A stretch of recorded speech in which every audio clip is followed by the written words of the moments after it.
Kearifan, rahmatan lil alamin gitu loh kalau saya.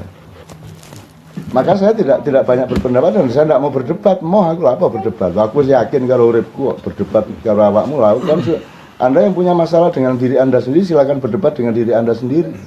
Saya tidak akan berdebat dengan siapapun. Saya sudah beres urip saya kok. Tidak ada masalah saya. Agama, bojo, beres kabeh.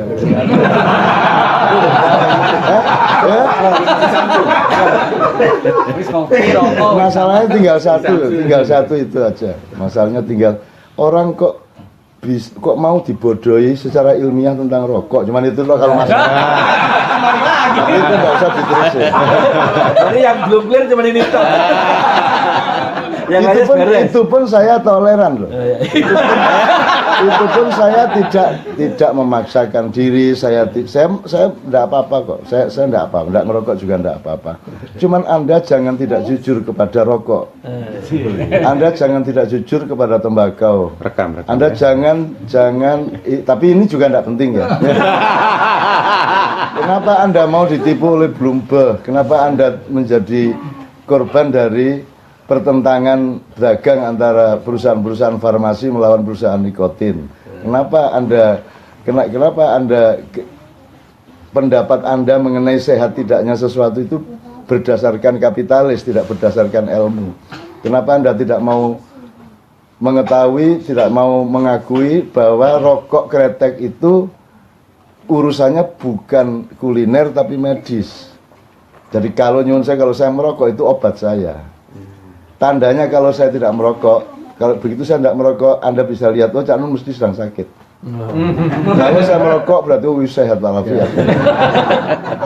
Udah tahu, tidak usah diperpanjang soalnya.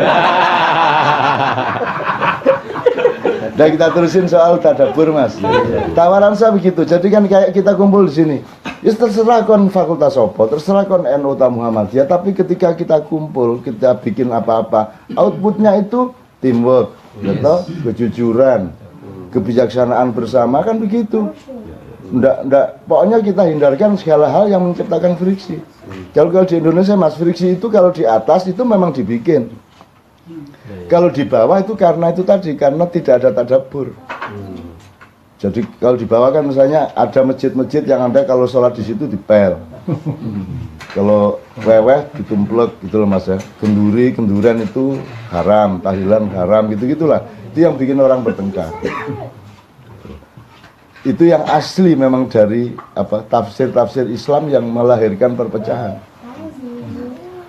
Semua tafsir itu semua melahirkan perpecahan.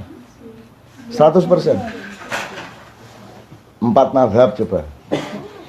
Emang Syafi'i, Hanafi, Hambali, satunya Maliki, emangnya dia pernah mau bikin mazhab? Yo tanya sama dia. Anda ke kuburan sana. Tanya, panjenengan riyen ndamel mazhab nang mboten? Ora aku. Aku iki meng ditakoni wong aku jawab. Kok terus dadekke mazhab? Kok terus dadekke aliran? Kok terus dadekke institusi? Kok jadi brand, jadi label? Mereka tidak punya niat seperti itu. Itu loh. Maka saya seluruh gerakan saya itu tak ancam dadi aliran tak tuh nyuraimu kan. Pokoknya tidak boleh ada label, tidak boleh ada kultus, tidak boleh ada institusi yang di wilayah kita, tidak boleh. Saya bikin ini kalau Anda orang NU supaya NU Anda lebih NU dan lebih Islam. Anda tetap NU ojo terus pindah ikut golongan saya bukan golongan. Saya ini ruang. Saya bukan perabot kan itu. Kira-kira Mas, soal terserah Anda sekarang bagaimana. Nek perasaku itu lah. Kalau kita di Australia kok terkontaminasi oleh pertarungan yang ndak itu. Anda tahu nggak ISIS sudah ndak ada sekarang. ISIS ini sekarang di Timur Tengah udah ndak ada. Nggak tahu tuh Anda.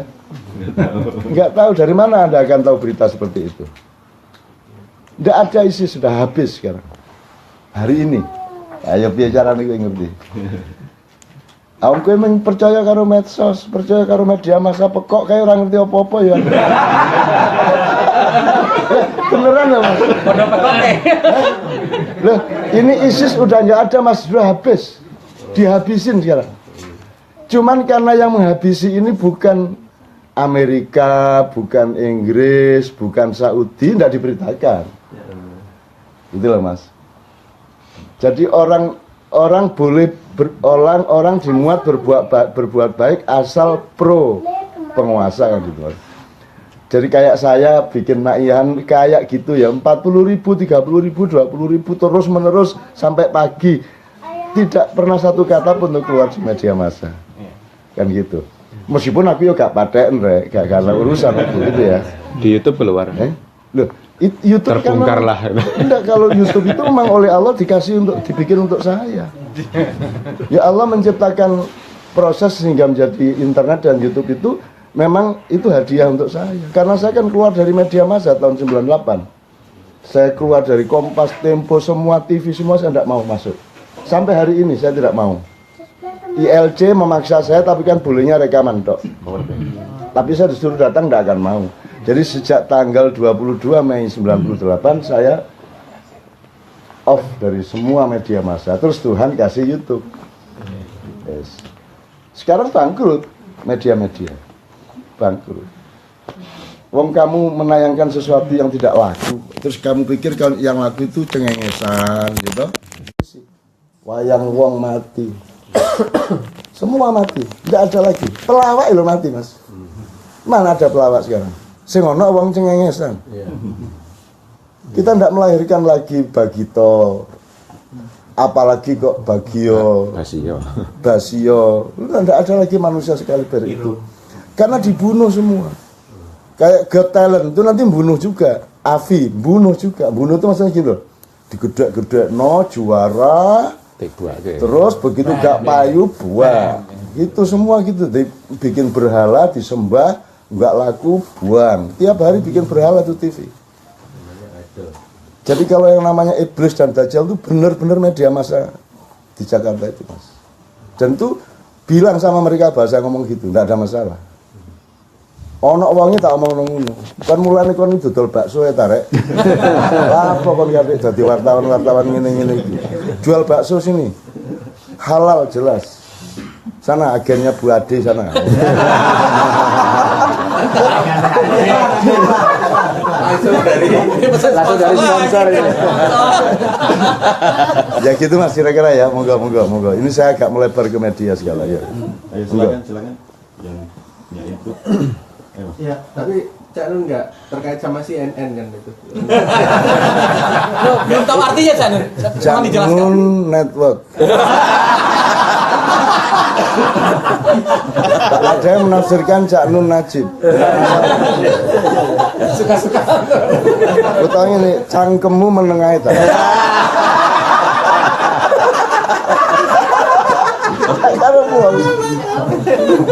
Di Indonesia itu Mas, orang pakai jaket, pakai kaos itu apa dia pernah baca apa yang enggak pernah. Terus opo ae pokoknya ono kaos digawe. Mas yo ISIS yo digawe. Termasuk kalau arit ya? Iya, iya, bagi dia tuh kaos. Jadi hari pagi ini becak kaos PDIP, engko ternyata kudanan terus ganti kaos P3, ya gak masalah. Indonesia tidak ada hubungannya itu. Cak, Ya. Nun sewu. Di sini kan ya bukan permasalahan. Di sini kan banyak apa namanya kalau kita dengar khotbah gitu, terutama khotbah Jumat. Itu selalu yang diangkat dalam awal dari khotbah Jumat itu sendiri itu selalu bahwa bid'ah itu adalah semua bid'ah itu ada dolalah. Jadi hadis tentang bid'ah yang dolalah gitu. Cak. Terus itu yang mungkin menjadikan ya salah satu sebab kenapa ada sedikit perpecahan, ada sedikit friksi antara yang mengatakan bahwa bid'ah itu dolalah dan sebagainya dengan yang menganggap bid'ah itu ada yang baik, ada yang buruk. Kalau lo Cak Nun gimana Cak? Nah, mereka menjelaskan nggak bid'ah itu apa? Kan khotibnya mestinya ngomong gitu. Saudara-saudara, gedok itu terbuat dari ketela pohon. Ketela pohon itu ditanam di tanah yang begini. Ada ularnya yang membawa gini-gini, maka gedok itu haram, gitu. Nah kalau bid'ah itu dolalah, dijelasin dulu bid'ah itu apa, dari epistemologinya ya, harafiahnya, baru maknawiyahnya kan gitu. Lah enggak, moro-moro bid'ah haram ngono toh. Lah ngono iku cangkeme arek-arek iku. Apa? Belum tahu CNN. Maksud saya gini, mbok dijelaskan dulu supaya, makanya kan saya bilang kalau tadabbur enggak mungkin dia gitu. Kalau pakai tadabbur, sebenar apapun saya, belum tentu saya omongkan. Saya harus membaca forum, saya harus membaca responden saya. Meskipun saya bernafsu ingin ngomong sesuatu hal, saya tahan. Makanya acara kita bisa 8 jam, Anda tahu. 8 jam karena saya tidak mungkin melukai mereka, tidak mungkin mengecewakan mereka secara agak ekstrim. Sehingga mereka kerasan sampai jam piro ae kerasan, jam 3, 4, 5. Nek gak ono subuh mesti bablas jam 8, jam 9. Untung ada subuh. Itu Mas. Karena kita menjelaskan semua. Jadi saya ingin Mas, Allah itu Al-Badi. Jadi Allah itu Maha Pembid'ah. Terus karepe piye nek bid'ah iki dolala, tak kandhane Gusti Allah, sampean dikek dolala sampean. Bid'ah itu sekali lagi bid'ah itu membikin sesuatu yang sebelumnya belum pernah ada. Misalnya Gus Mus mengatakan itu kalau sampai Jumatan ditambahin itu bid'ah besar. Oh, tapi Gus Mus juga gak jelas no ya. Maksudnya kita besar ya apa kan seolah-olah Jumatan lalu di apa gerakan 212 itu bid'ah segala macam. Lu memang bid'ah. Belum pernah ada orang 7 juta Jumatan di jalan raya kan gitu. Itu kan bid'ah namanya. Apa namanya, gabungan antara 7 juta Jumatan sama jalan protokol, itu bid'ahnya di situ. 7 jutanya ndak bid'ah, Jumatannya ndak bid'ah, jalan protokolnya bid'ah. Begitu digadokno.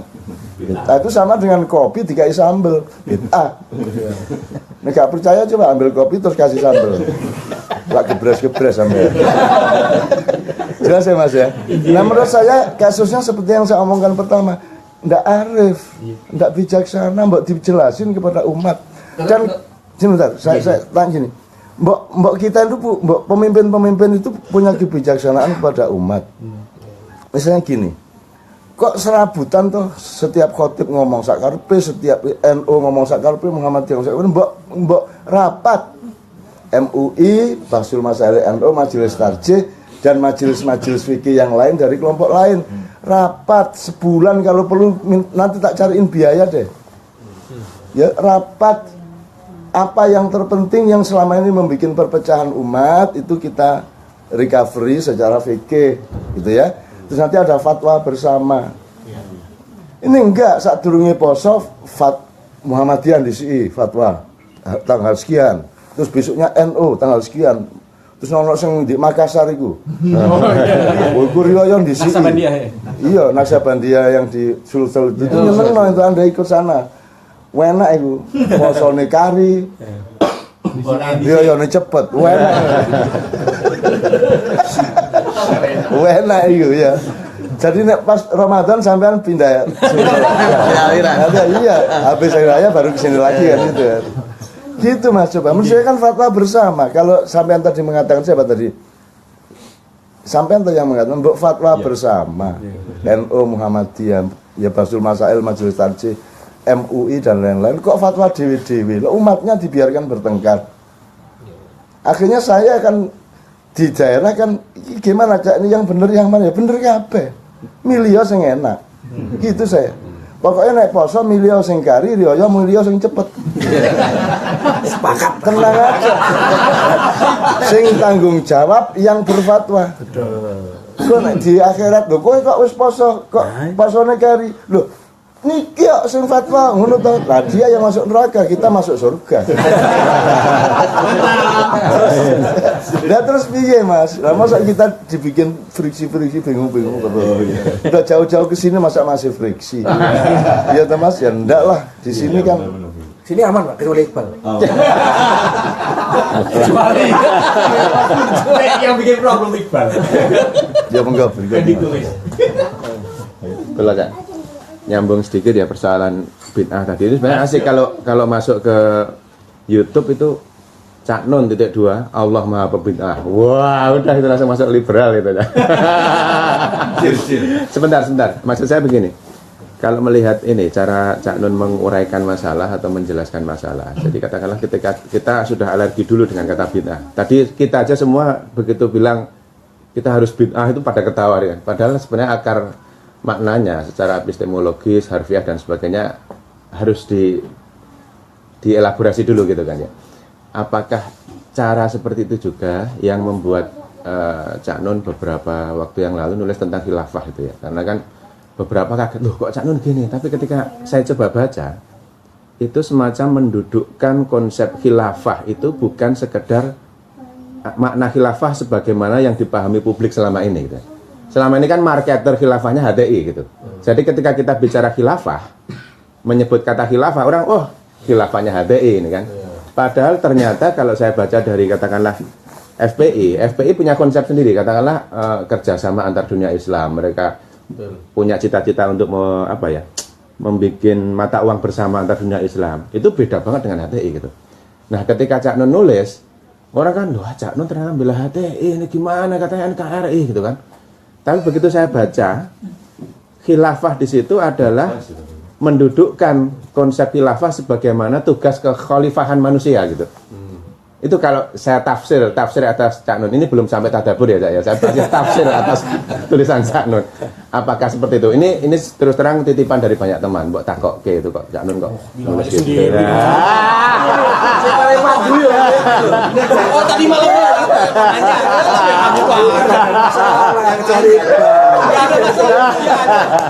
Ini biar masalah nih. Sebagai intel berbayar. Bangga Cak. 4 juta Mas. Bukan soal kita tuh enggak, menurut saya kita itu kuliahnya salah, cara nyari ilmunya salah, menurut saya gitu loh. Jadi kita tuh ketika mendapatkan rasa manis itu kita punya kesimpulan yang salah mengenai hulu hilirnya rasa manis. Dan apalagi khilafah, wong saiki legi ya gak ro. Sekarang Anda itu membedakan wajah sama cantik aja enggak bisa mengurai kok. Air sama ombak itu aja nggak bisa kok. Airnya bisa Anda ambil, ombaknya nggak bisa. Misalnya gitu ya. Itu sing paling gampang naik gak dadi. Wong sak dunya loh Mas. Maka saya tuh ketawa-ketawa iki gak iso diandalkan menungso di dunia iki. Wis taek kabeh. Jadi sekarang kalau saya mau jawab dia ya.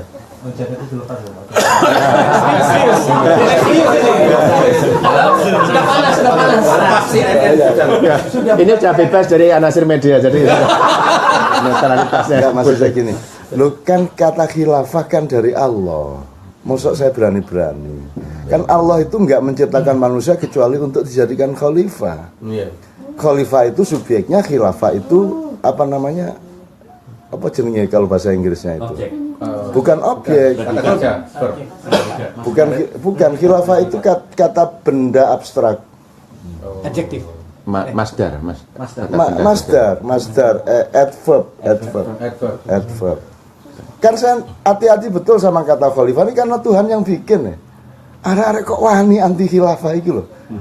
Kon kok dibate ilatmu karo malaikat Israel kan. Arek-arek kok wani iki lho. Saya enggak berani, Mas. Makanya saya bilang sama Ismail Yusanto, Anda ini kesalahan Anda nomor 1 ini DWP HTI ya, datang ke rumah terus giliran sama Mabes, setelah itu Pak Kapolda. Belum Felix. Setelah itu Felix. Felix ya beberapa hari kemudian setelah dia diusir, dibubarkan baru dia ke tempat saya. Terus Felix saya ajak ke pengajian NO, diterima, disambut oleh Banser. Ini ekstra karena jawab ini ya. Felix ikut pengajian saya. Banser NO, terus semua menyangka sudah beres antara NU sama HTI. Felix sendiri merasa wah sudah diterima saya. Ya ora aku diterima mergo aku le. Nek ora ana aku gue ya diusir. Iya betul dipukulin juga. Kalau sekarang kamu masuk ke sana lagi ke tanpa saya. Kalau ada saya, bukan saya hebat. Orang itu sama saya tidak tegaan hati. Kalau ada saya, mereka tidak mau bikin buruk apapun. Karena mereka itu sayang sama saya. Itu bukan soal hebat. Tidak tega. Ngono Cak Nun kok kon gak ribut sih kan gitu. Gitu loh. Jadi si Felix ini mulia di situ. Terus pulang juga diantar, makan bareng sama rombongannya. Dan dia ikut pengajian juga gitu kan. Terus dia pikir sudah beres HTI agama ya turun kayak iku mergo ono aku. Nek gak percaya runu meneh kon lak karo. Ya. Oke ya, tak terusin khilaf. Jadi gini Mas, saya itu berani ngomong epistemologi karena saya punya marja. Ya saya karena nyuwun sewu di dunia ini urusan bahasa Arab itu ada majelisnya, namanya Majelis Umana. Majelis Umana itu adalah 9 orang yang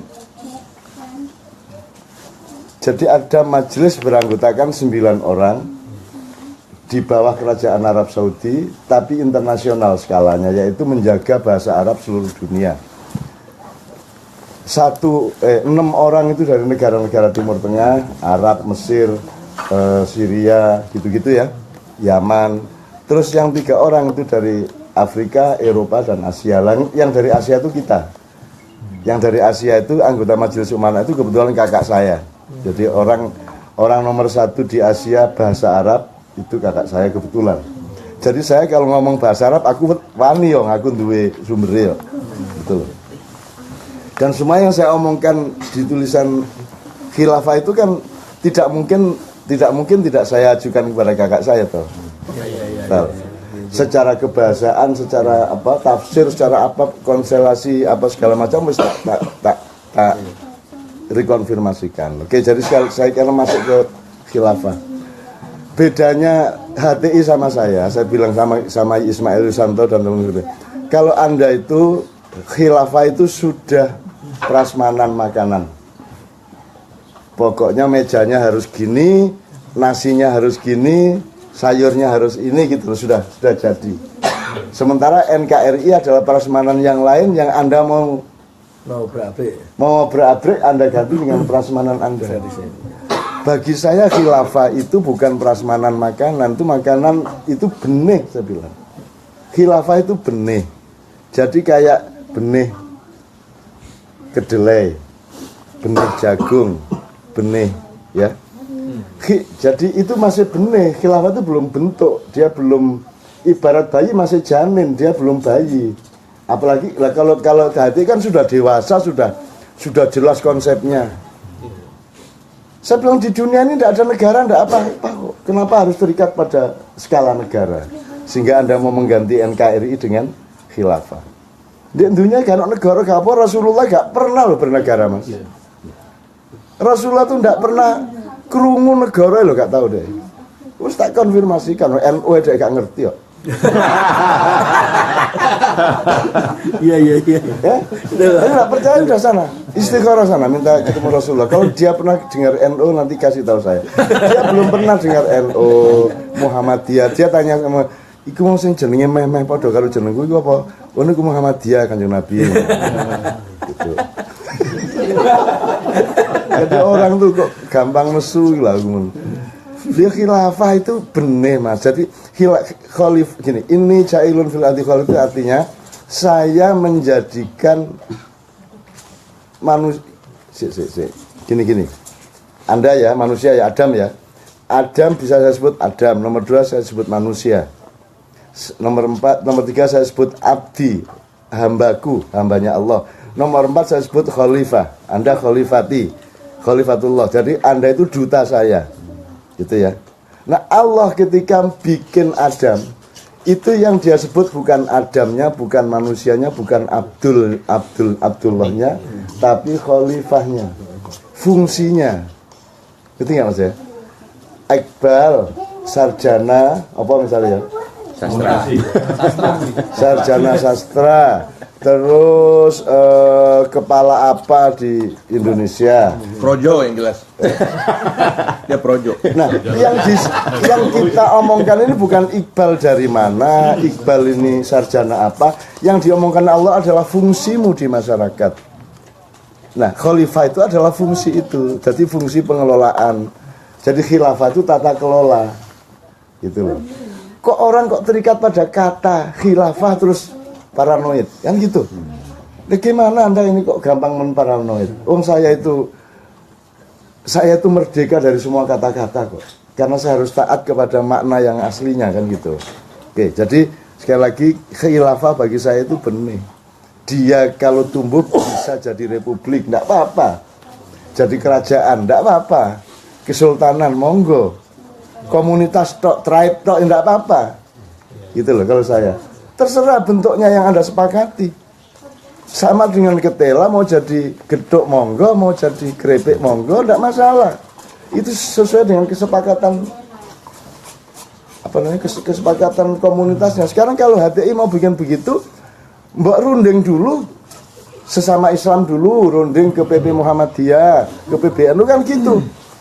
Mestinya ojo tundik Senayan khilafah. Akhirnya semua orang salah paham. NU sampai anti khilafah itu lah. Gusti Allah kaget loh, kok NU anti khilafah? Kok NU anti khilafah bagaimana? Kalau anti khilafah versi HTI masih oke. Gimana sih? Nek anti khilafah itu kan sampean menyinggung hatinya Allah. Piye to ki bocah-bocah iki? Piye to tak gawe ra iso ngising apa piye? Kan gitu. Kan gitu. Kalau anti khilafah versi HTI oke, tapi kalau anti khilafah kan celaka dong kita. Wong itu konsepnya Allah. Allah tidak bikin kita kecuali untuk jadi khalifah. Maka bekal kita adalah khilafah, tugas kita adalah khilafah. Masa gitu aja tidak bisa memahami coba. Masa cuman saya bilang khilafah NKRI, terus teman-teman kan, "Cak Nun kok pro HTI?" Ya apa sih? Aku iki mek nyeret wedhus kok anggap wedhus sih lah. Aku mlebu kandang PT ono Cak Nun kloro saiki lho. Bagaimana nih kaum intelektual modern ini? Bagaimana sih? Kenapa semua kok enggak punya ketangguhan intelektual, enggak punya koridor ilmu gitu loh. Makanya sama setan pada takut. Makanya kalau ngimami, ayo dirapatkan softnya supaya tidak diisi setan. Setan yang guyu, loh, saya ndak butuh soft. Aku sudah di dalam hatimu kok. Nek aku ngimami mas, makanya aku mau ngimami loh mas sampai hari ini. So, nek aku ngimami, ayo setan sing ngerti sembahyang musisan gini. Ayo setan iblis dajjal kalau mau ikut sholat sekalian sini. Gitu kalau saya. Enggak terus dirapatkan softnya. Kok rapatnya nih terus kon sujudmu piye, rukuk malah susah. Mestinya renggang dong. Kan gitu mas. Waktu tahiyat akhir kan butuh ruang untuk 1,3 1,4. Kok malah disuruh rapet iki loh. Gitu loh. Enggak ngerti juga saya. Jadi orang sekarang tuh masuk anginan. Dididik masuk angin, dididik demam. Krungu khilafah demam, krungu apa demam gitu loh mas. Kok mbembetnya ini arek-arek kayak gitu. Jadi saya kan pakai bahasa Jawa Timur ya mas. Jadi, paham ya Pak ya? Jelas ya Pak?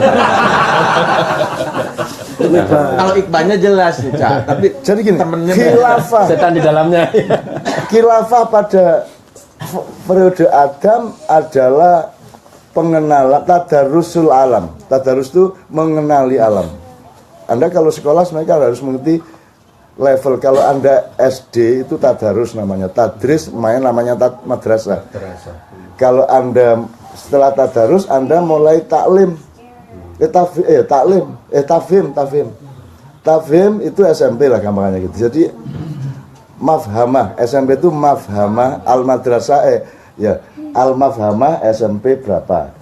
Nek SD al-madrasah apa. Terus nanti kalau SMA maklamah, Anda mulai mempelajari sesuatu yang Anda pahami itu. Tidak hanya tahu dan paham daun, tapi mengetahui hal-hal yang lebih detail mengenai daun itu namanya maklamah. Kalau sudah kuliah itu namanya ma'rofah. Anda sudah memperdalam spesialisasi Anda sudah arif, Anda sudah mengarifi segala sesuatu. Itu tingkat ma'rofah. Begitu Anda S2, S3 dan di masyarakat itu sudah makdabah. Jadi orang kalau sudah mulai S2 dia tidak hanya studi seperti adik-adiknya yang akademis, dia sudah mulai empiris, itu enggak? Dia sudah mulai makdabah, sudah mulai menciptakan peradaban. Itu. Nah di pendidikan Islam itu sampai SMA J madrasah. Makanya yang populer tuh mahfadhah, hifdzul Quran, apal tok. Ya gak apa-apa ya, seneng-seneng aja, api-api, tapi kita nggak pernah meningkat karena kita tidak pernah ngurusin ilmu benar-benar gitu loh mas. Makanya dengar kata ini, padahal kata itu sudah dimanipulasi sama politik tuh mas.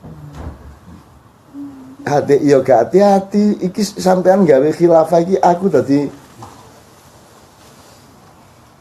kerepotan. Loh, sekarang NU ya khalifah, Muhammadiyah ya khalifah, semua ya khalifah. Bahkan tidak hanya semua manusia itu khalifah. Inni ja'ilun fil ardi khalifah. Nah, sekarang khalifah itu apa? Khalifah itu gini Mas, kalau ini amami, yamini, yasari, khalfi. Jadi khalifah itu yang berdiri atau yang berjalan di belakang. Namanya khalifah. Di belakang siapa? Di belakang Rasulullah. Jadi Allah, Rasulullah kita. Nah, kita ini orang yang berjalan di belakang Rasulullah. Jadi khalifat itu sesudah saya. Jadi Anda antri imigrasi di airport, man khalifati gitu. Siapa yang sesudah saya ngono. Lagi belajar bahasa Arab yo gak gelem, muring-muring ae. Khotbah muring-muring, kok demo muring-muring arek-arek iki ya Allah. Kok mari ngono ana Islam liberal. Islam kok liberal? Islam itu wis liberal. Islam itu artinya liberation, to liberate. Itu aslama yuslimu itu liberate. Kalau Islam liberation, gitu kan. Kalau Islami liberal. Kalau mau pakai bahasa loh. Lain Islam liberal itu berarti PT ayam alas. Wes PT ayam, enggak ngono. Ya marah-marah iki. Ya kira kayak aku nek di desaku biyen ono PT ayam alas rek. Ayam alas itu kan berita dari daerah Melayu bahwa ada ayam yang berasal dari alas atau hutan. Terus masuk ke desa saya, di desa itu yang namanya PT, yang namanya ayam kan PT. Nah itu PT ayam alas, sama dengan Damar Strongking. Strongking itu mereknya Petromak. Nah di desa saya yang namanya Petromak itu Damar. Damar apa rek? Damar Strongking itu maksudnya Petromak. Sama kalau di Jogja, Hondamu apa? Honda saya ya Kawasaki. Kamu langganan KR apa? Saya langganan KR Kompas. Padahal KR itu nama koran. Nah intelektual aja ikut gitu dong. Itu kan orang kampung. Masa orang intelektual ikut gitu khilafah marah. Lu iki neng Hondamu merek apa? Ya di Indonesia kan gitu. Nyenengke gue aku. Gitu loh. Jadi teman sekalian menurut saya kita adalah subjek yang bisa merekatkan kembali semua itu dengan kita mulai dengan subuh bareng begini ini wes beres. Apa tuh angele? Emang bedanya NU sama Muhammadiyah apa? Hampir tidak ada loh Mas. Bahkan terbalik Pak. Ya Pak saat sampean lah ide karo Yai Hamid, sampean tahu berguru nang Cak Nur. Cak Nur itu NU. Semua orang menganggap Cak Nur itu bukan NU toh. Cak Nur itu NU, Nur Khalis Majid. Sudah sampean baca surat-suratnya. Saya punya dokumentasinya Cak Nur. Semua orang menyangka dia itu Masyumi, Muhammadiyah. Enggak, Cak Nur itu NU. Jadi para Madinah itu sebenarnya NU dulu. Cuman karena terus pecah sama Cak Nur jadi. Nah, NU Muhammadiyah itu tidak seperti awalnya dulu Pak Asad. Jadi misalnya beduk, aku takon, beduk itu yang melarang, yang membid'ahkan siapa? Muhammadiyah apa NU? Beduk. Muhammadiyah. Padahal yang tidak cenderung beduk itu, yang cenderung seneng pakai beduk itu Kiai Haji Ahmad Dahlan. Mbah Hasim malah tidak suka beduk. Lu kualik ini. Jadi silang. Banyak yang gitu-gitu. Tidak ada bedanya Mbah Dahlan sama Mbah Hasim itu tidak ada bedanya. Wong mereka sama-sama sekolah di Arab, sama-sama sekolah di Bangkalan, sama-sama nasab ilmunya dari Mbah Soleh Darat, sama-sama di pesantren Selawe. Ya toh, podo perguruannya podo. Dan saya ada di situ. Gitu ya. Saya ada di seluruh lingkungan itu, bahkan saya yang ikut menata semuanya gitu loh. Saya yang bikin Kabupaten Jombang, saya yang memberesin Tebu Ireng ben aman untuk pesantren. Tebu Ireng itu bukan nama, di situ nama perampok. Ki Tebu Ireng kan gitu. Ya arek-arek gak ero ngono wis pokoke Tebu Ireng pesantren. Kasih 16 arek-arek itu. Kowe muring-muringan gitu. Ijo Jombang, Ijo Abang enggak, Jombang itu bukan Ijo Abang, nama bunga kok Jombang itu. Dan sekarang gini, Indonesia selain Jombang aja deh. Kapan-kapan tak bukain. Ini nggak beres-beres loh ini. awal 2018 ini bisa kacau loh. Sudah mulai lah asap nih pul. Yang sudah Anda pikir mati hidup, yang Anda pikir sudah tidak ada. Kalau PKI disebut-sebut ada, tidak terlalu ada. Gitu. Sebenarnya yang tidak Anda juga akan ada itu ada. Apa? Loh, kalau saya kasih tahu berarti Anda menduga.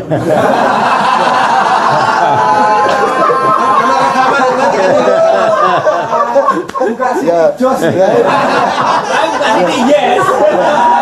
Mata nulis. Jatuh nulis ya. Fotonya aja lu. Pokoknya pagi ini tuh tumbalnya Iqbal. Jadi mesti Iqbal dikorbankan. Oke Mas, pokoknya itu tadi ya, alur kita kan soal friksi. Dan beliau pun sedang di Jogja itu, saya itu malam itu di WA oleh Kapolda Jogja. Nah, atas perintah beliau coba iki karepe iki. Aku iki mah ado nang bot, terus di WA sama Kapolda DIY teman saya. Terus on apa ya Pak Doviri? Ternyata diperintah oleh orang bot juga.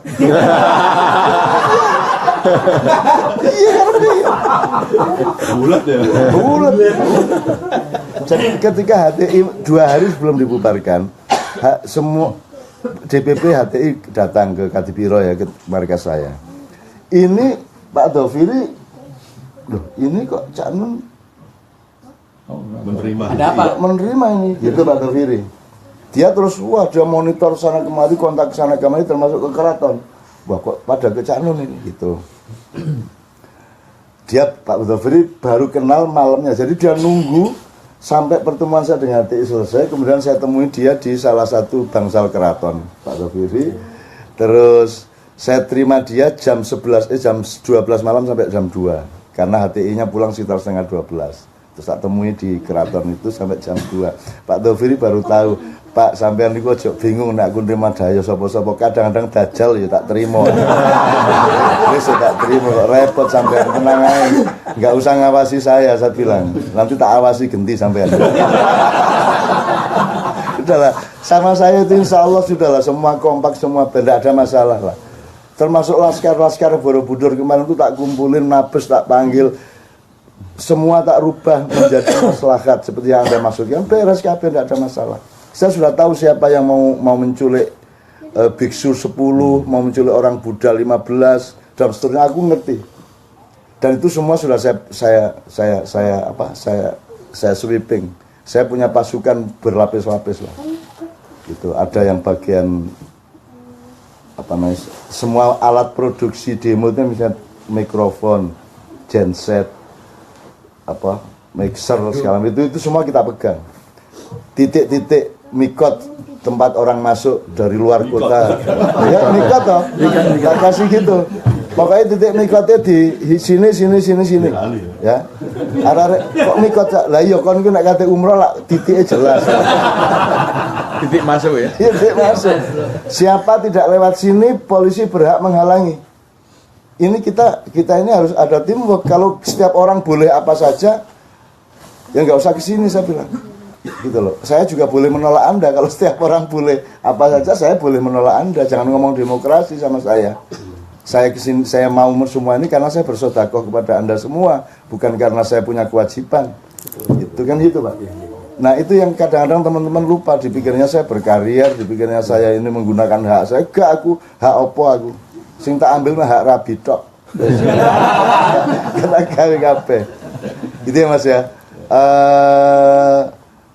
Pak ini kembali ke Pak Doviri dikit ini. Jadi nanti Pak Doviri saya janjiin tanggal 26 ke atas. Nanti kita bikin apa-apa di sana. Tapi saya 2 hari di Jogja, satu ke Korea. Jadi habis dari Korea Pak. Ini saya terlalu banyak anak di mana-mana jadi saya. Terus Pak Doviri saya temui sampai jam 2 malam. Terus Pak Doviri bilang, Cak, saya kok barusan dapat info pagi-pagi bapak dari Mabes datang juga. Lah iya, kalau tidak ada mereka, apa gunanya saya nemui HTI? Saya harus menjelaskan sama persis ke HTI maupun ke Mabes Polri. Meskipun Mabes Polri juga tidak punya kuasa. Saya ini bukan ngurusi Indonesia, saya ini menjawab orang yang bertanya atau menolong orang yang minta tolong, cuman gitu dok. Tapi konstelasinya tidak seluruh Indonesia, terserah. Kalau Mabes minta tolong saya tolong, tapi kalau Habib Rizik diem aja ya enggak saya tolong. Sekarang ini seharusnya Habib Rizik kan pulang tanggal 14 Agustus. Seharusnya sudah pulang. Tapi negosiasinya enggak jalan-jalan sampai hari ini, sehingga sampai sekarang masih di Arab. Sekarang bingung ini baiknya pulang apa tidak. Apa pendapat Anda? Terserah Anda. Aku tak iso tak atur gitu loh.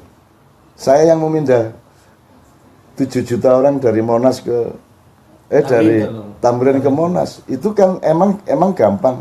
Itu harus ada dol tinukunya. Jadi polisi saya minta untuk mencabut larangan kepada travel untuk mengangkut jamaah dari seluruh Indonesia ke Jakarta. Kan dilarang. Itu dicabut. Boleh jamaah datang. Tapi Habib-Habib harus toleran, jangan Jumatan di situ, di jalan protokol. Sebab kalau sampai di jalan protokol, besok boleh ada misa di situ, boleh ada UPM di situ, boleh ada wong teplek di gunung, ngawur sampean. Saya bilang, udah sekarang pindah ke Monas, tak kei usul fikih. Dra. Jadi Tito tak kasih teks usul fikih itu loh, bahasa Arab, tak jupukno teko kitab kuning opoi. Gitu loh. Pokoknya bahwa kemudaratan kecil boleh dilakukan untuk menghindarkan kemudaratan besar.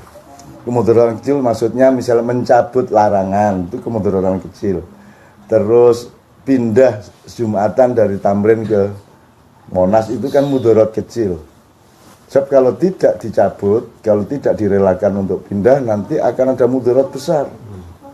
Nanti Jayapura bisa habis oleh UPM, karena boleh kok memenuhi jalan raya kan gitu. Nah itu tidak bisa dibantah oleh para habaib, tidak bisa dibantah gitu. Jadi jangan bikin presiden atau jurisprudensi yang bisa membahayakan besoknya kan gitu. Nah oke, saya persilakan berikutnya teman-teman, karena ini agak melebar-lebar ke Dhofiri sampai sama beliau gitu.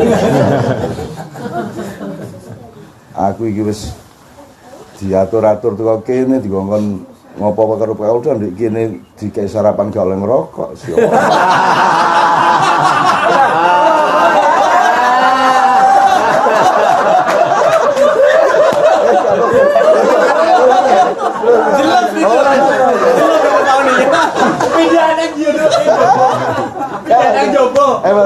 Enggak. Saya itu seneng keindahan. Jadi itu kan kalau kita bikin drama kan harus ada kalimat seperti itu. Itu tidak berarti iya, saya enggak berarti saya ngomong gitu, itu saya sedang bikin naskah drama. Wis ajane besok. Ya Mas, silakan Mas. Ya.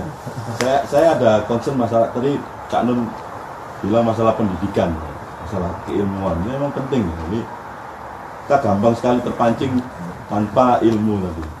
Terus salah satu yang sekarang ini lagi rame itu masalah sejarah.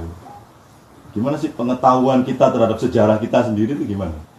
Karena saya pernah baca salah satu buku Cak Nun ya, Selilit Sang Kiai itu, waduh, fenomenal menurut saya itu ya. Jadi penulis ya kayak Felix itu sejarah itu, apalagi dia ngomong masalah Islam itu harus lengkap gitu loh. Sejarah itu harus lengkap supaya nanti yang disampaikan ke masyarakat itu juga nyampe dan runtut gitu. Jangan sampai sejarah, makanya sekarang PKI itu korban atau jadi bingung gitu loh. Semua pada gampang bingung gitu gara-gara pemahaman terhadap sejarah itu kurang. Gimana Pak tadi dijemput sama Wahyu. Saya koordinasi sama Pak Ansori. adik Mbak Fia. Iya. Ada. Ya, oke. Belum nyampe. Enggak, ini kok malah Mbak Fia tanya kalau sudah mau balik ke sana bilang gitu. Berarti belum koordinasi. Oke, saya ngomong tentang sejarah Mas. Ini juga wilayah yang sangat terbengkalai Mas. Padang Blasur nak cara Jawa nih. So apa ya? Amburadul lah. Jadi pertama secara metodologi amburadul. Konstelasi data-data dan bahan-bahannya amburadul.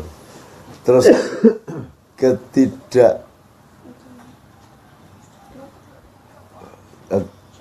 semangat bersejarah kita juga sangat rendah. Termasuk para sejarawan itu pokoknya keset ya, kesel ngerti ini alur yang dia ketahui gitu toh. Jadi sementara kita berhadapan dengan masalah-masalah yang membutuhkan konfirmasi atau kejelasan historis, apalagi soal PKI dan soal macam-macam. Jadi kalau orang macam saya kan tidak punya posisi untuk berbuat apa-apa terhadap sejarah. Tapi seperti Anda bilang, kalau penulis berarti dia harus punya kelengkapan pengetahuan tertentu mengenai sejarah. Jadi kalau saya, Mas, yang saya ambil itu gini. Saya bukan sejarawan akademis dan bukan expert ilmu sejarah. Jadi saya tidak bertanggung jawab terhadap ekspertasi akademis ilmu sejarah. Yang saya bertanggung jawab adalah substansi kehidupannya manusia, alur kehidupannya manusia. Saya tidak boleh khianat kepada nilai-nilai dasarnya. Tapi kalau teknis kesejarahnya kan saya tidak tanggung jawab, saya bukan sejarawan dan juga tidak dipercaya di situ. Maka yang saya lakukan adalah menemukan pemahaman yang secara substansial bisa dipertanggungjawabkan. Jadi misalnya kalau saya bilang, kemarin saya bilang, nggak usah dicari Nabi Adam itu duwe udul tagak. Nggak usah berdebat lah soal itu. Soalnya Tuhan juga bisa bikin dia punya udul, bisa bikin dia tidak punya udul. Kalau saya jadi Tuhan tak mainin Anda. Gitu ya. Kalau Anda merasa Nabi Adam punya udul, terus saya pas mangkel sama Anda, Adam tak datengin ke Anda, ya, tak bikin tidak punya udul. Tapi kalau saya pas seneng sama Anda, karena Anda yakin Nabi Adam punya udul, Adam tak hadirkan ke Anda, dia punya udul, aku lagi seneng karo kowe. Terserah saya. Kalau Tuhan masuk bumi datar apa bulat, terserah Anda mau apa. Maunya bulat apa datar. Pokoknya kalau Anda maunya datar, karena saya kasihan sama Anda, tak bikin mata Anda tampak datar. Itu datar. Bisa enggak? Bisa. Kan yang Anda lihat ini kan bukan faktanya, tapi kan pertemuan dengan persepsi. Ya persepsi kornea dan spektrum mata kita. Kan cahaya enggak ada. Cahaya itu kan hasil pertemuan dari pantulan benda-benda tertentu kepada struktur apa namanya itu, spektrum mata Anda itu gitu. Oke. Jadi kembali ke sejarah. Kalau saya menghemat diri untuk tidak memperdebatkan apa yang sudah tidak mungkin Anda perdebatkan. Nanti orang Madura bilang, orang Gajah Mada itu orang Madura Oh ya kemarin lah. Iya, itu sumpah palapa itu aslinya lapa-lapa. Makanya kan orang Madura yang baca, makanya sumpah palapa. Orang Madura jual sate sampai Kanada, mereka bikin kota di sana, Ronto. Karena orang Madura jadi Toronto kan gitu. Nah, kita nggak usah berdebat, kita nikmati aja. Itu fakta atau tidak kan kita nggak terlalu substansial gitu loh. Nabi Khidir itu masih hidup apa tidak, ya sudah biarin. Nabi Muhammad tinggi badannya berapa, ada yang tahu? Ya nggak usah kita perdebatkan, berapapun nggak apa-apa, bukan itu intinya. Mbah Hashim kulitnya hitam, apa coklat tua, apa agak kuning, kan nggak tahu juga Anda. Murid terakhirnya itu kakaknya Pak Hashim Muzadi, sinten Pak Yai Mukhid, sudah meninggal. Yai Mukhid 2 tahun yang lalu meninggal. Sahabat saya juga gitu ya. Itu dia yang tahu. Jadi kita tidak perlu perdebatkan. Nah sekarang Anda mau bagaimana ini? Sekarang anak sekarang ini Soekarno dia tidak tahu. Pak Harto dia tidak tahu. Kadoan ya Pak Harto. Mega gimana itu loh, anak sekarang tidak tahu. Anaknya Bung Karno berapa jumlahnya, kalau ada yang tahu di sini tak traktir. Anaknya Bung Karno piro?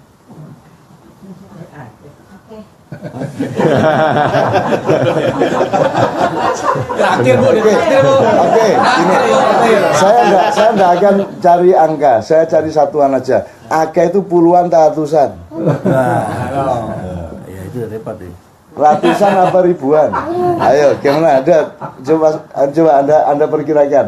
Yang namanya banyak itu puluhan apa ratusan apa ribuan? Ayo coba. Kan susah Mas kalau kita berdebatkan. Anda pikir Ada nggak sekarang pejabat tinggi yang anak Bung Karno? Ayo, ngerti nggak? Kan kalau itu kita berdebatkan kan bikin konflik nasional lagi. Anda tahu nggak Pak Harto itu anaknya siapa? Anda tahu nggak SBY itu anaknya siapa? Anda bisa nggak pastikan Jokowi itu bapaknya siapa? Bapaknya Jokowi itu siapa? Kan kita nggak tahu semua. Nggak tahu, belas. Gitu loh. Kok ada konstelasi begini. Ini kan keraton yang berebut kekuasaan NKRI kan gitu kan. Ada keraton Bung Karno yang sedang menang gitu kan. Ada keraton Soeharto tidak ikut ya. Keraton Soeharto mundur. Keraton SBY, Cekeas, keraton Hambalang. Keraton ini keraton Haritanu ya, keraton Piti Surabaya ya. Dan seterusnya itu kan keraton. Nah, kita nggak punya bahan mas masalahnya. Sekarang kena arok itu ada apa tidak? Terus kadon toh mas. Kalau Agus Sunyoto mengatakan kena arok itu rekayasa Belanda untuk supaya bangsa Indonesia tidak punya kepercayaan diri terhadap masa silamnya. Semua yang terjadi sekarang itu selalu mengacu ke ini kan kayak Singosari dulu, paten-patenan gitu kan. Nah, semua wacana sejarah yang terjadi sekarang akhirnya terbuntu oleh pancen kita itu anak turunnya, kita ini keturunan Kora, kan gitu kan. Akhirnya kita tidak pernah punya kepercayaan diri, kita tidak pernah percaya bahwa kita bisa berbuat baik, karena kita dibuntu oleh Ken Arok. Jadi menurut Agus Sunyoto, ini sejarawan NU Pak Hasan Ken Arok itu tidak pernah ada. Itu karangan Belanda. Sama dengan perang Bubat Sunda Jawa, itu juga bikinan. Dan sampai sekarang orang Sunda sama orang Jawa belum beres, mas. Kan begitu. Dan itu memang bikinan Belanda. Yang tidak pernah ada adegan seperti itu. Nah kan piye mas? Kan kita punya PR sejarah yang luar biasa besar. Gitu. Itu pun masih gak usah ada PKI ya mas. 4865 aja. Mbok jangan dibiarkan publik berdebat di jalan, di gardu, di TV, ILC itu lembaga apa?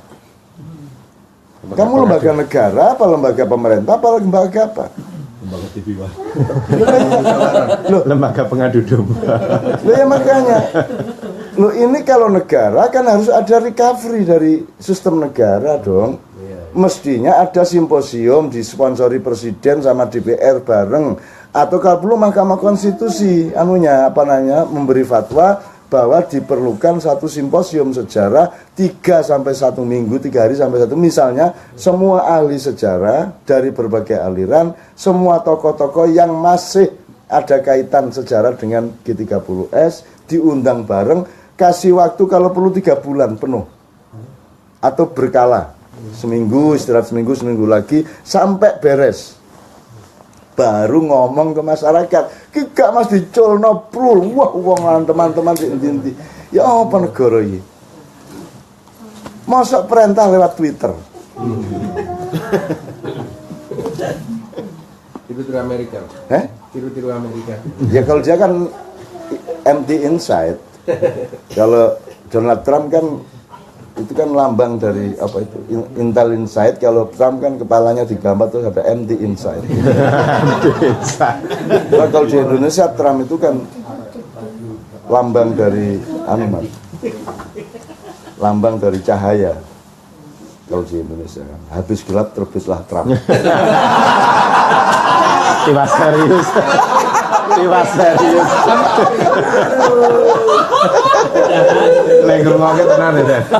Jadi salah satu kenapa kita friksi karena gak bisa guyon itu.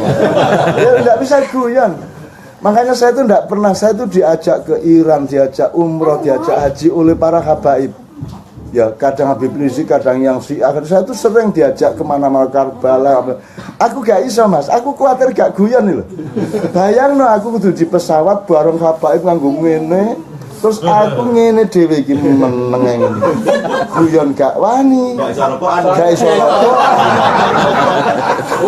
Terus kok tutup Itu yang penting, ya. Nanti kalau di Mekah saya harus ikut ke Alwi Muhammad ya toh, terus semua pada cium tangan, aku mau cium tangan. Apa urusanmu karo aku ngambung tanganmu? Nah aku diambung tangan karo arek, mergo aku cinta karo arek, jelas urusanku. Gitu loh. Saya nggak punya sejarah. Jadi aku Ria Mirzat, semua saya diajak semua orang. Sing jenenge umroh nang ndi kunjungan, aku gak wani Mas. Kuatir iki lah sehari-harinya itu loh. Ya nek sarungan ngene padha karo aku. Anak wis nganggo gamis, nek wis nganggo iki jenggoten lah aku lah aneh dhewe ngene. Wis aku karo arek-arek aku wis gak. Gitu loh Mas. Nah, itu variasi aja dari betapa tidak mudahnya Mas kita mengurusi Indonesia sekarang. Maka sejarah itu salah satu PR yang luar biasa berat. Tapi kalau ada kepemimpinan negara sebenarnya kan tetap bisa dijalankan. Yang ada sekarang pemerintah, negara nggak ada. Nah, tolong dalam hal ini khusus tolong pelajari, paling enggak tolong baca bukunya Mas Pipit kata sampai browsing aja. Pemerintah bukanlah negara, nanti keluar Pipit, bukunya Pipit yang teman kita yang di Jerman. Agak untuk pemahaman awal, kuncinya Indonesia itu soal karena ruwetnya Indonesia karena negara dan pemerintah tidak dibedakan gitu Mas. Negara dan alat pemerintah. Iya. Karena negara sama pemerintah jadi satu itu loh, salah. Jadi kepala negara seharusnya bukan kepala pemerintahan. Kepala negara itu Ratu Elizabeth atau Pangeran Charles itu kepala negara. Kalau kepala pemerintahan itu Perdana Menterinya. Hayam Wuruk kepala negara, Gajah Mada kepala pemerintahan. MK itu lembaga negara. KPK lembaga negara, kan gitu seharusnya. Jadi KPK berhak memanggil presiden, presiden tidak berhak memanggil KPK. Sama dengan MK, MK berhak memanggil presiden, presiden tidak berhak memanggil hakim MK, kan gitu. Sekarang kan kualik Mas. Masa orang yang dicurigai melantik orang yang akan mencurigai. Terus ya apa caranya? Tim yang akan mengawasi saya yang melantik ya nggak berani ngawasi saya, kan gitu. Karena sistemnya tidak beres ini. Nah, salah satu PR kita itu tadi, menurut saya mau tidak mau kita harus menata kembali konstitusi kita Mas. PR yang terdekat ya mempertanyakan kembali amandemennya Pak Amin itu 2002 itu nomor 1. Setelah itu baru dipikirkan agak lebih mendasar lagi, sebaiknya bentuk negara kita bagaimana. Sponsor utama. Sebaiknya bentuk negara kita itu bagaimana. Tidak harus federasi toh, tidak harus federal, tapi kan boleh dong bentuk bikin bentuk yang khas kita, boleh toh. Oke, republiknya Republik Indonesia, bukan Republik lain kan boleh juga, atau persemakmuran boleh. Kalau saya kan, kalau pakai bahasa kita itu persemakmuran perdikan. Jadi negara persemakmuran perdikan Indonesia. Kalau perdikan itu kita punya konsepnya Mas. Jadi misalnya Mojopahit itu bukan negara kesatuan, negara persemakmuran. Kalau mereka kumpul selapanan pisan 35 hari sekali untuk mengisap pipa, bukan pipa sih ini, kendi emas. Jadi kepala-kepala perdikan ini berkoordinasi, koordinatornya sesepuhnya adalah Mojopahit. Bukan mereka adalah bagian dari kekuasaan Mojopahit. Gitu loh. Itu tanah-tanah perdikan, jadi itu networking sebenarnya, networking. Itu sudah ada contohnya. Negara kesatuan ini dimulai oleh Kerajaan Mataram, oleh Panembahan Senopati. Makanya dia sampai membunuh Ki Ageng Langir itu karena dia konsepnya negara kesatuan. Nah, sementara Ki Ageng Langir loh, kenapa saya harus menjadi bagian dari Mataram? Wong sejak dulu kita itu mandiri, Gunung Kidul mandiri, Mangiran mandiri, Kebumen mandiri. Tapi kita berkoordinasi untuk keamanan bersama. Tapi tidak upeti dan seterusnya. Nah sekarang kita ini kan negara kesatuan, kegedean negaranya serabutan regulasinya, betul enggak Pak? Migas serabutan, semua serabutan Mas. rokok tadi surabutan. Surabutan atas begini distortif, terus sampai dana desa distortif nggak karu-karuan. Kegedean tadi kemenyek, koyok nyupir truk, wah gede truknya becak gorong iso. Kon nyupir truk sakno gede nih, kan gitu masalahnya sekarang. Jadi menurut saya, nah bagaimana supaya Anda konkret di sini apa di sini kalau ada teman-teman sejarah ya Anda yang bekerja nyicil itu. Kalau enggak kita terus-menerus klaim-klaiman ini.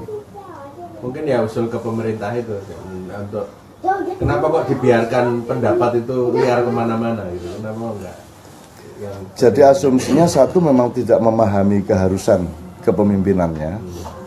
Nomor dua memang sengaja dibegitukan. Karena dia gini Mas, kalau Anda sedang mencium cewek, itu Anda kalau bisa tuh ada mercon di mana-mana sehingga orang lihat mercon nggak ngelihat Anda cium cewek. Ngerti nggak Mas?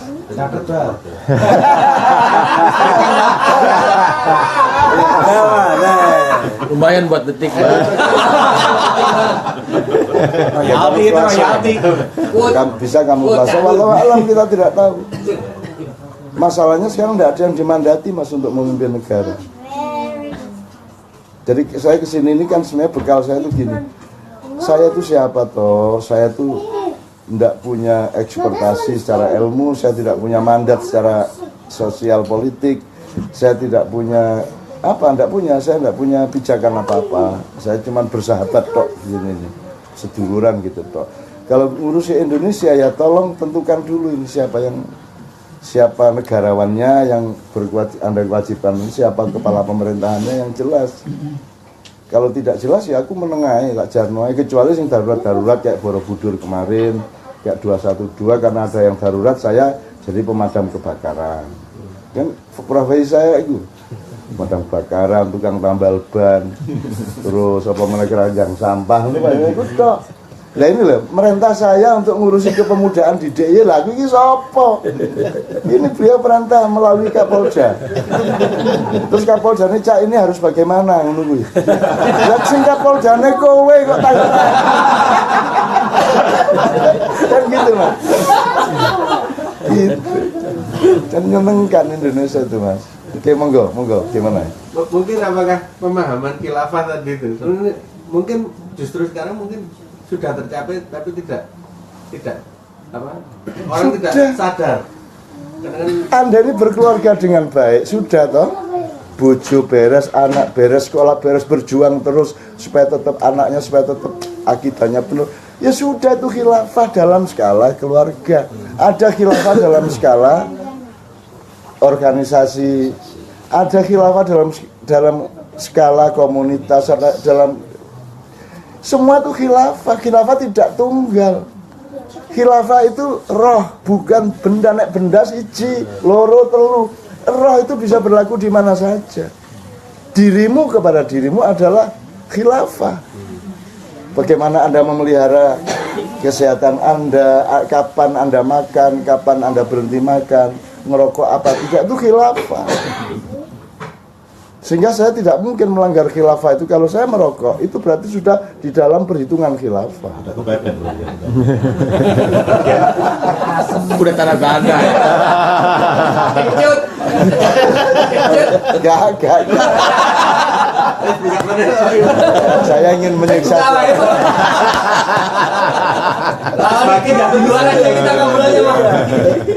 Kan ini semua yang teriak-teriak itu kan ingin ini terkabul sehingga mereka bisa ikut keluar. Enggak Mas, udah kita selesaikan dulu baru nanti kita. Silakan Mas. Pertanyaan terakhir dari rokok soalnya. Kalau enggak kita break sebentar kita enggak apa-apa. Ada apa?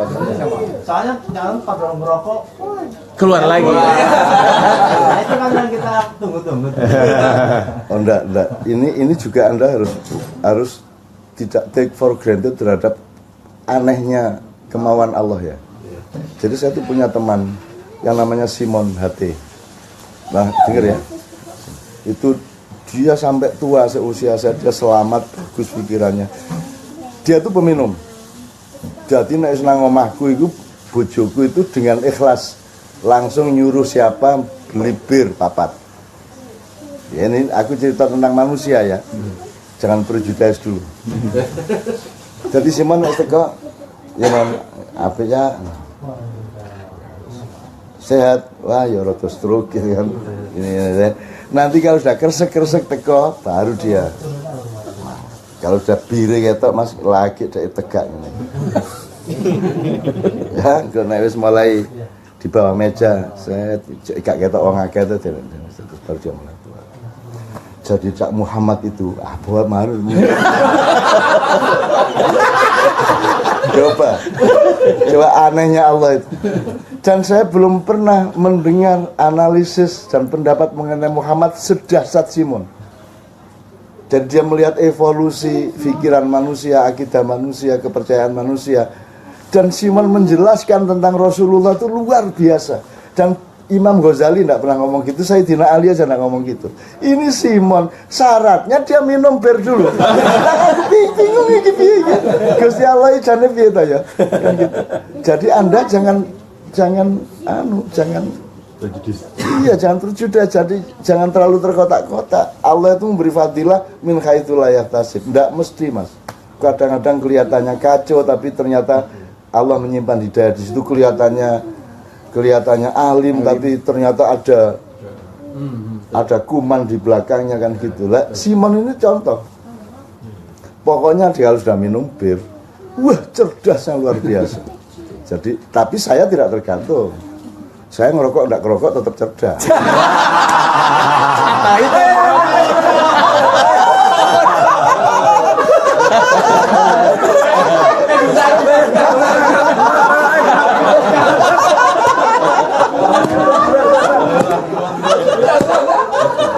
Ya apa ya?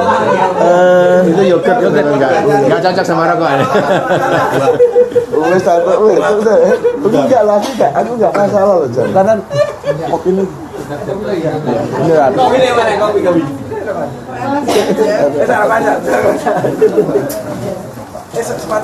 weh, alhamdulillah. Aman lah. Musuhnya nggak enak benar. Bareng karo Setan malah. break. Ayo ngerokok.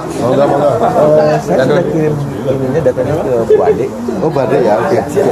Utut sih. Saya nggak bisa WA soalnya nggak apa-apa. Apa? Nggak ada hotspotnya, nggak ada jaringan. Karena nomor Indonesia. Iya. Nanti saya. Wifi ada wifi kan? Oh iya. Kalau ada Mbak Dia saya bisa berbicara. Karena hotspotnya dia doang. Saya pertama ketemu jenengan itu tahun 90 di dalamnya Pak Mufti Hadianto di Malang. Ya, menikah tuan rumah. Ada ini ditonton penampakan orang kita ya. Seklet. Nah. Ini Swan River ya, konco-konco.